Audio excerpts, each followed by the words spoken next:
I want to talk about something we all face but often resist. Endings of relationships, dreams, seasons of life.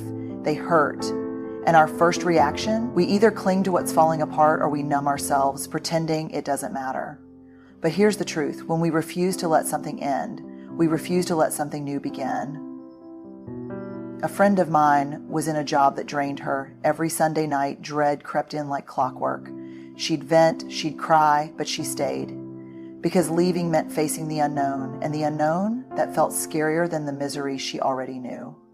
Sound familiar? We convince ourselves that holding on is strength, but real strength is knowing when to let go. And letting go isn't just a decision, it's a process. A messy, painful, beautiful process. Let it end. A chapter doesn't truly close if we keep our fingers wedged between the pages. The hardest part of moving on is accepting that something is over.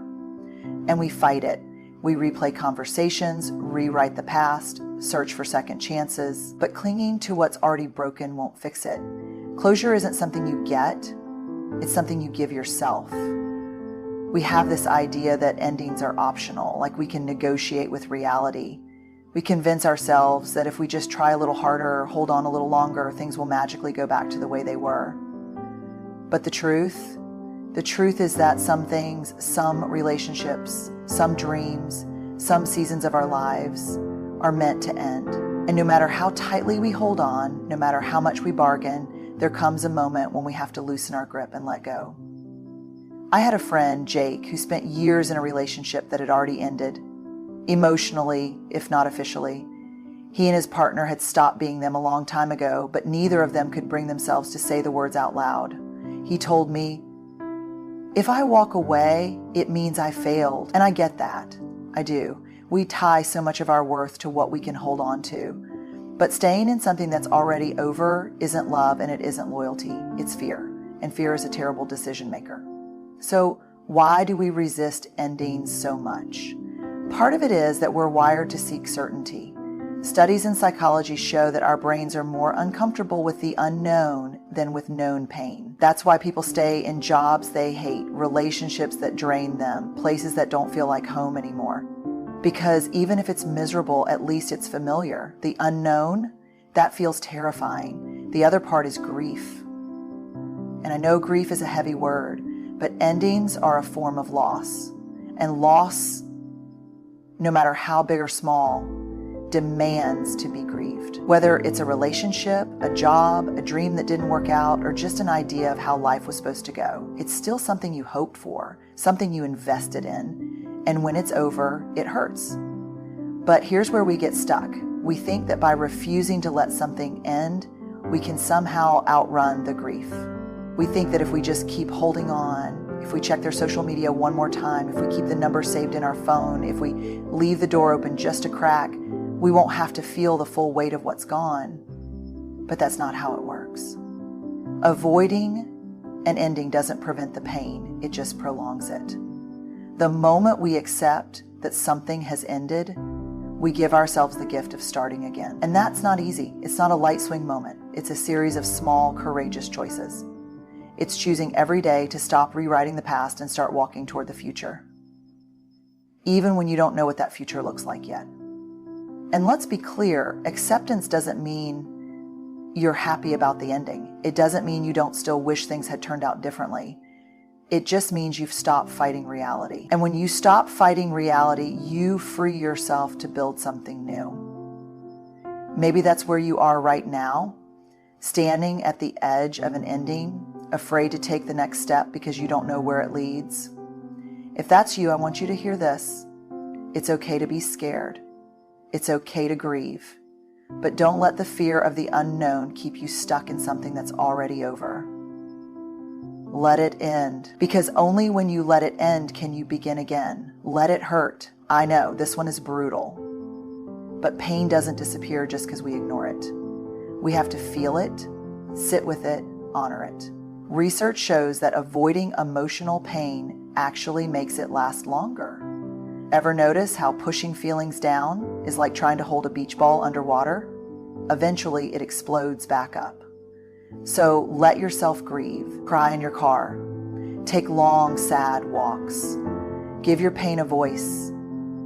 Because when we name our emotions, we take away their power to control us. We don't like pain, we like distractions, solutions, quick fixes. We tell ourselves, if I just keep busy enough, if I don't think about it, if I move on fast enough, I won't have to feel this. But pain doesn't work like that. You can ignore it for a while, bury it under work, under Netflix, under a new relationship, but eventually it catches up to you. And when it does, it demands to be felt. I once talked to a guy who'd gone through a really rough breakup. And instead of dealing with the pain, he threw himself into distractions. He traveled, picked up new hobbies, worked longer hours. To the outside world, he was thriving. But 6 months later, when he was alone in his apartment on a random Wednesday night, grief hit him like a freight train. Because that's the thing about emotions. We either feel them now or we feel them later. But either way, we will feel them. The research backs this up. Studies show that suppressing emotions doesn't actually get rid of them. It just stores them in the body. When we refuse to process sadness, it often resurfaces as anxiety, stress, even physical pain. And I don't know about you, but I'd rather face my emotions on my own terms than let them ambush me down the road. But feeling pain isn't the same as drowning in it. There's a difference between processing emotions and becoming them. You are not your heartbreak. You are not your grief. You are not the worst thing that's ever happened to you. Pain is something you experience. It is not your identity. So how do we let ourselves hurt without getting lost in it? First, we name it.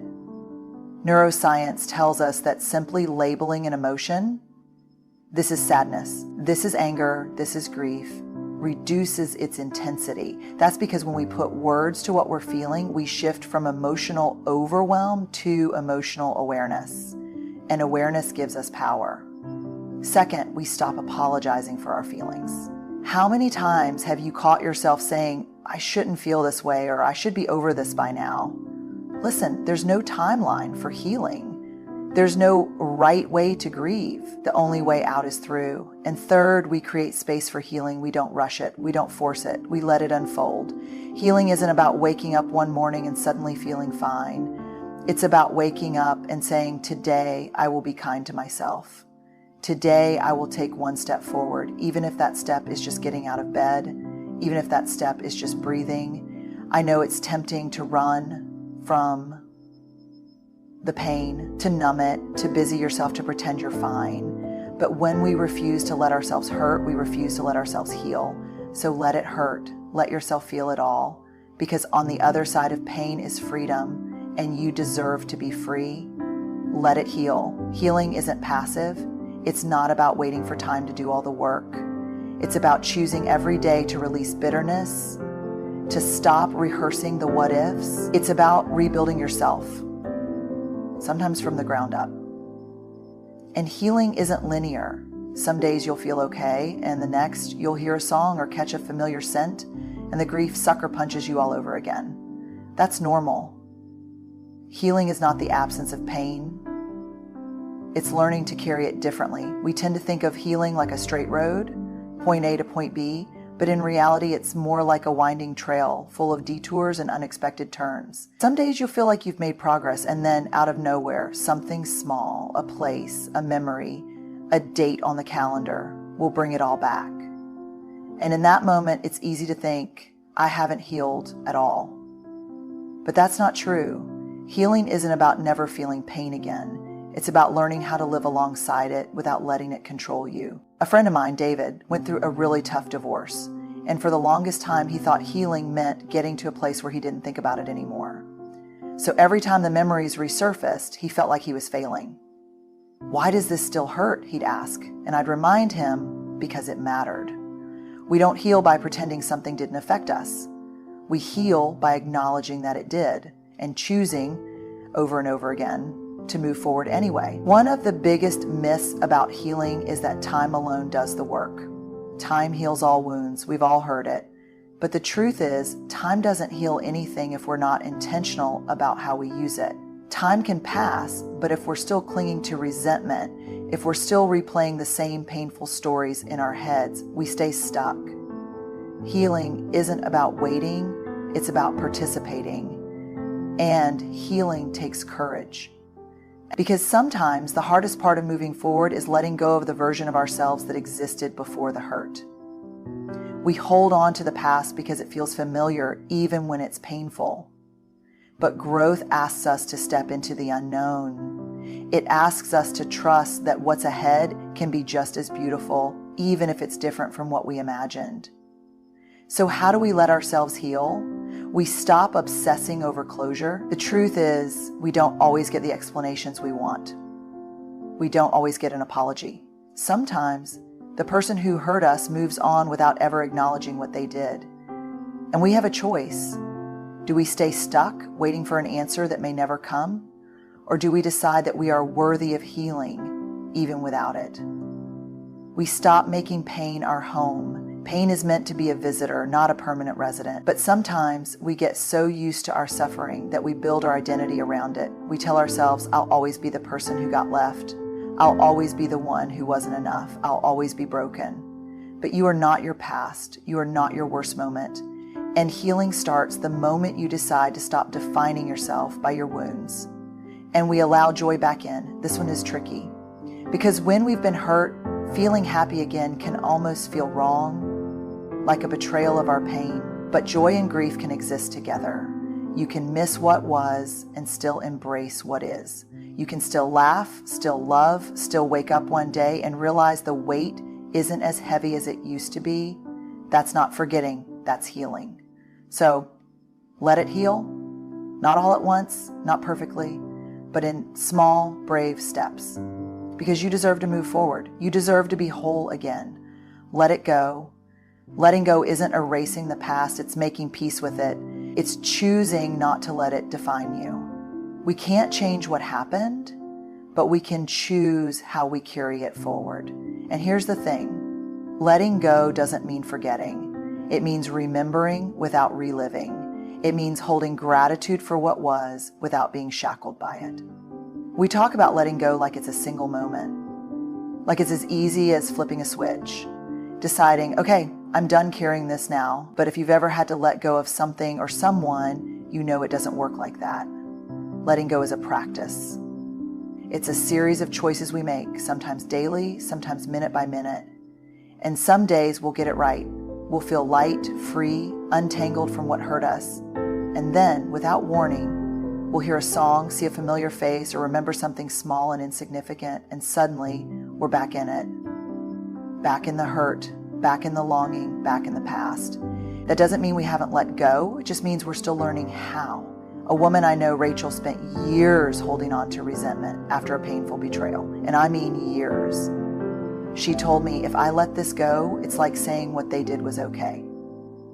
And I had to remind her, no, letting go isn't about them. It's about you. It's about deciding that you don't want to spend one more minute of your life being held hostage by something you can't change. That's the hard truth, isn't it? Holding on doesn't punish the past. It just keeps us stuck in it. We think that if we keep replaying the pain, if we keep analyzing what went wrong, we'll eventually find some answer that will make it all make sense. But most of the time, there isn't an answer that makes it make sense. Sometimes people hurt us in ways we'll never understand. Sometimes life doesn't turn out the way we thought it would, and no amount of holding on will rewrite the story. Letting go is an act of self-respect. It's saying, I deserve more than this weight I'm carrying. And it's terrifying because at least the pain is familiar. At least it gives us something to hold on to. But here's the thing about clinging to the past. It keeps both of your hands full.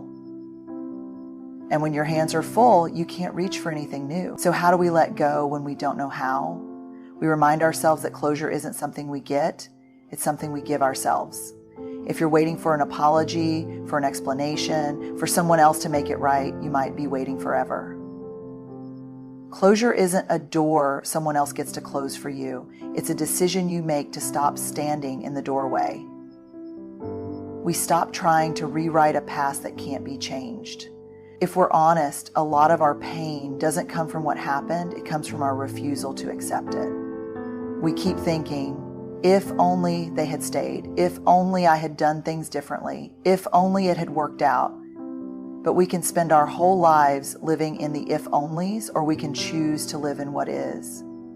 and we allow ourselves to step into the unknown. Because that's what makes letting go so scary, right? It's stepping into an open space, unsure of what comes next. But what if that space isn't emptiness? What if it's possibility? What if everything we've been waiting for is on the other side of what we're afraid to release? So let it go, not because it didn't matter, not because it didn't hurt, but because you matter. And you are not meant to spend your life holding on to something that's already gone. Embrace the power of moving on.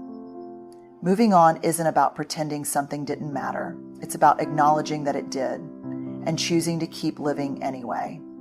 It's about taking everything we've been through, everything we've learned, and using it to build something new.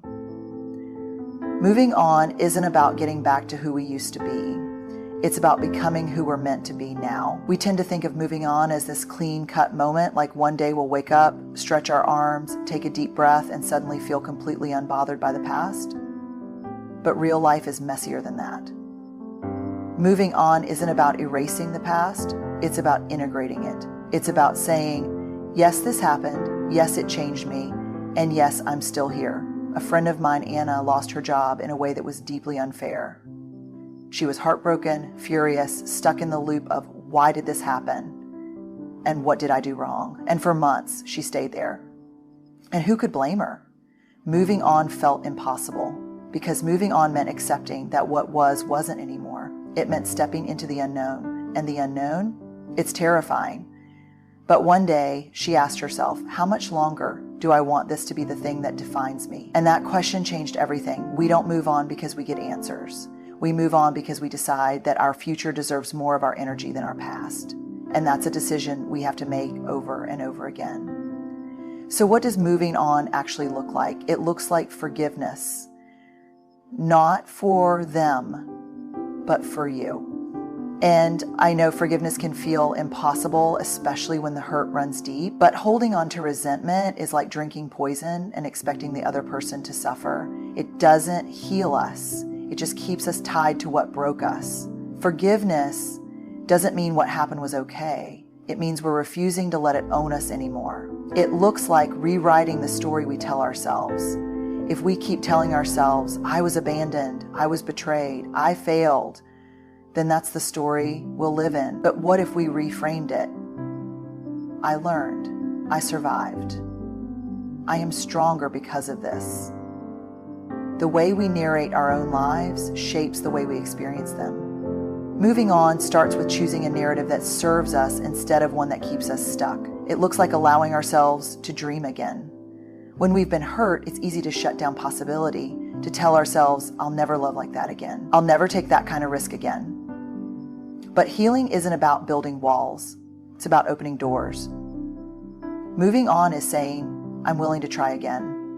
I'm willing to believe that what's ahead can be beautiful, even if it's different from what I imagined. And it looks like giving ourselves permission to be happy.